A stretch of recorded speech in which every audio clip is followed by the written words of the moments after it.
I'm Diane, and on this channel I share my love of sewing, doing sew-alongs, refashions, sewing tips, all kinds of things related to my sewing hobby. So I hope you'll come back regularly. Now, we've been working our way through Love at First Stitch by Tilly and the Buttons, and today I'm sharing with you a sew-along for the Lilou dress. Now, this particular dress has got pleats in, but I'm choosing to make it sort of softer pleats, not quite so boxy as the ones on there.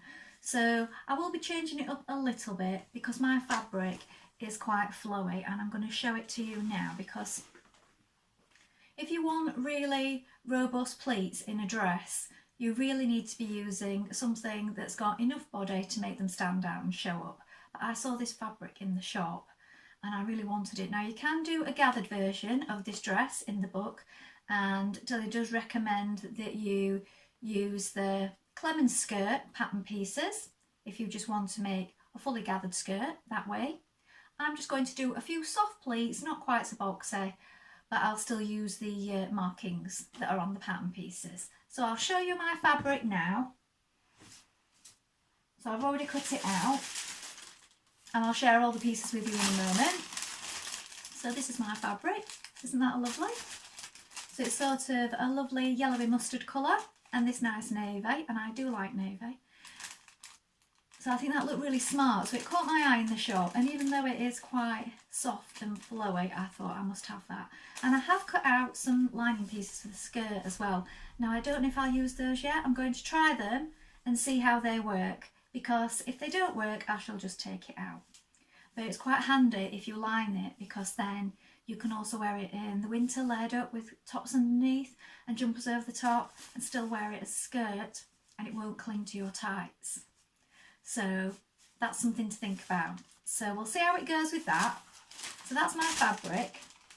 And if you're interested in what that is a viscose tencel.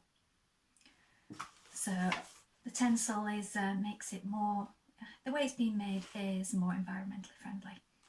So what's even better for the environment is if you use the fabrics you've already got, which I try to do a lot of the time, but because my job is sewing, I am also working with new fabrics a lot. This time I did treat myself to that piece. A lot of the other things I've been making, I've been using fabrics that I've got left over from other things. So we're going to get on and make the Lilou dress. I'm going to take you now and show you each piece that I've got cut out. So we'll do that now. So here we have the back skirt pieces, and you're going to cut 2 of the back skirt pieces. Now, this here is your direction of your grain, so you need to make sure that you place your pieces on the fabric correctly. Make a note of the markings. And here, look, I don't know if you can see that on the baking paper, probably not. I'll hold it up a little. You've got a broken line, look, and then one is slightly shorter than the other, and you've got an arrow, and that is the direction of the pleats there. And this here is your side piece. And here you have your front piece. So this time you're going to place it on the fold here. This is your fold, and you're going to cut 1. And if you want to line it like I did, just cut another piece of your front on the fold, and then the 2 back pieces, and do that in lining. It's not stated on the pattern, it's just a lined bodice, but if you want to line the skirt as well, just cut additional pieces of the skirt pieces in lining fabric. So again, you've got these pleat marks here and the arrow direction, so make sure you mark those accurately, unless you're doing the gathered skirt version. So here we have the front. So again, you're going to place it on the fold. You can't really see my markings, but here is my fold line. My cutting is not very accurate on this today. I don't ever use a rotary cutter, I use scissors, but with this being viscose, it's very, very flowing, and it's moved around. I'm going to trim this a little bit more now that I've got it flat on the table. I did do this on the floor. You've got bust darts here, so you want to mark those onto your fabric, and you've got a dart here. So you want to make sure you mark those on as well. So cut 1 on the fold. Right, these are my back pieces. Now, as you can see, I've done something different again. I'm always changing things. This is your direction of grain. Make a note of the markings and your dart marks here. This is the neckline for the back on the Lilou dress. I really do like a neck at the back to come up further. It just, for me, if I'm wearing it in the summer without anything under it, it's just more sun cream to put on my back that I can't get to, and I know I'll burn there. So I've just cut it higher here. So you might want to do the same, but you will need a longer zip. So you'll need to measure it from here, and you'll need to add this much on to your length of zip. Again, I'm using a regular zip, not a concealed zip, because it's what I had, and I'm using up things that I've got in, not just buying extra. So it'll work perfectly well with a regular zip if that's what you want to use. So we're cutting two and we're transferring the markings. Those are the back pieces, and that's it. So there's only a few pieces to this dress. And because you are lining the bodice, we haven't got facing pieces to cut for the neckline or the armholes either. So first of all, you're going to do a line of stay stitching around the neck edge on the front and the back pieces, and also your lining pieces if you have them. So just a few millimetres away, all the way around the neck edge. And this stitching will stay in just to keep everything secure and stable. Then you're going to sew in all your darts. So you bring your notches together. So this is the back piece and this is the bottom of it. Those two notches want to come together there. And then I've got a pin where the point of the dart is because I couldn't see my chalk or pencil on here. So you're going to start from those two notches. So right sides together. You can back tack to begin there, but you're not going to back tack when you get to the end here. So it's just going to run off at a point. So you come into a gradual point at your marking here. Put my finger there. Just run off the edge and leave the thread long enough so that you can knot it.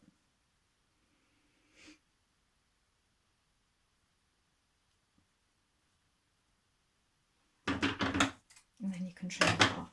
So repeat that on all your darts. Remember, on the front pieces, on the front piece, because it's folded, here we are, you've also got bust darts as well. So again, you want to bring those two notches together with right sides facing, and you're working towards your point, and then you've also got them going up the bodice from the bottom to the centre there. Now we're going to stitch it together at the shoulder seams once you have all your darts in place. And we're going to stitch that with a 1.5 centimetre seam allowance, just here. So you may want to pin it first.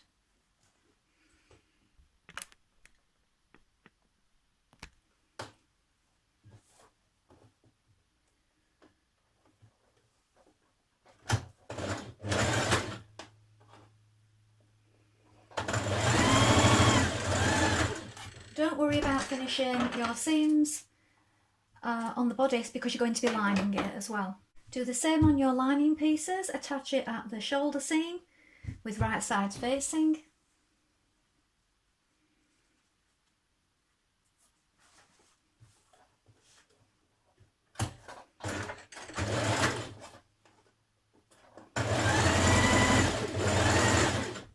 Next you're going to lay your main fabric on top of your lining fabric, right sides facing, and we're going to stitch all around the neckline, joining those two pieces together.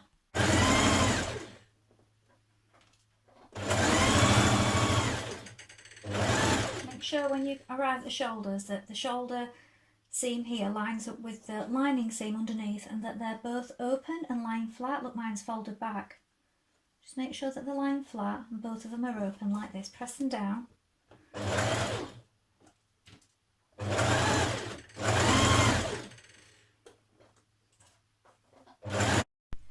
Next you're going to understitch the lining, so the seam is going to the lining. So here is your main fabric, the seam is underneath and it wants to be pushed towards the lining, and then you're going to stitch on the lining side here a few millimetres away from that seam, and that's going to keep that neckline from rolling outwards. Do that all the way around the neckline. Join join your bodice and your lining at the side seam.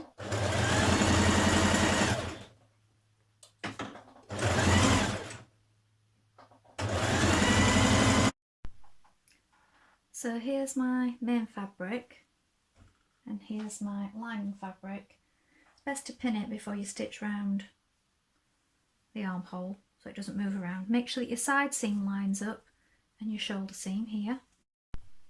Now when you've got all your bodice assembled like this, do try it on, because I've had to play around with my darts a little bit because for me they felt a little low, so I've raised them up on both sides. So try it on and check it, and then you're going to pin in your pleats going in the direction of the arrows on the pattern on both sides. And if you then lay it out, you'll notice I've made a central mark as well on my skirt. So if you fold it in half, make a mark different to your pleat marks, because you might get confused. So I've notched mine, but you might want to do it with a different coloured pin or maybe a different coloured pencil or a bit of tape or something if you think that's going to confuse you. And I've made a central mark on my bodice. If you look, this lines up.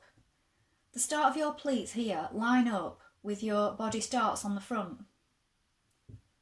And then what you're going to do, now you're going to stitch these pleats in position. And also, when you've stitched in your pleats on your back, we're going to join our skirt at the side seam. Now pin your bodice to your dress all the way along. So match up your side seams, make sure everything's even, and match up that central point, and then you're going to stitch it to your bodice. Now change to your zipper foot and put your zip in. Now I'm just using a regular zip because that's what I had. So zip in, try it again, check that you're happy with it, and then we're going to hem the bottom of the dress. Now you want to hang it first because this kind of shape of dress can sort of go a bit funny on the bottom. It's the way that it hangs.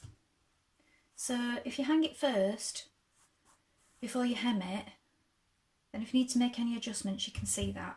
So I've had mine hung for a little while.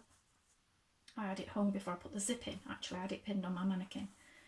And now I'm just going to do a tiny hem on the bottom. I'm just going to do a single fold like that.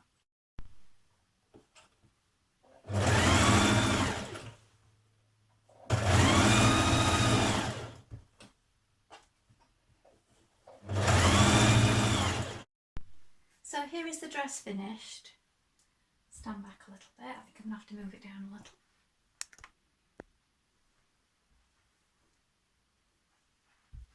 So as you can see, I've got a full back on mine.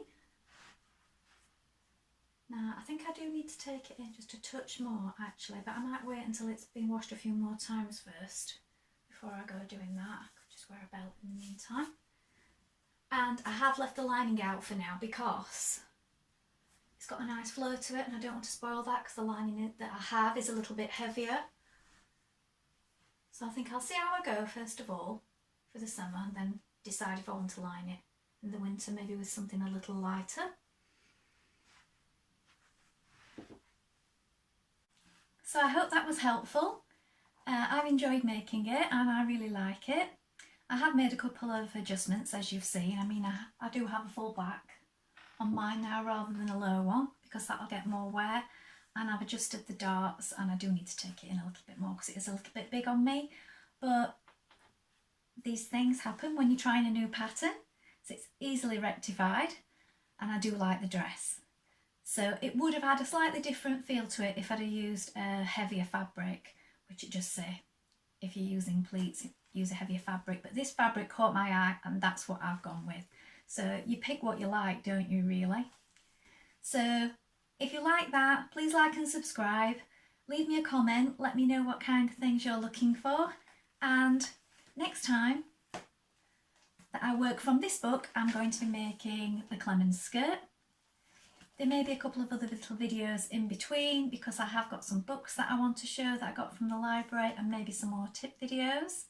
So please come back soon. Thank you for watching and I'll see you soon. Bye.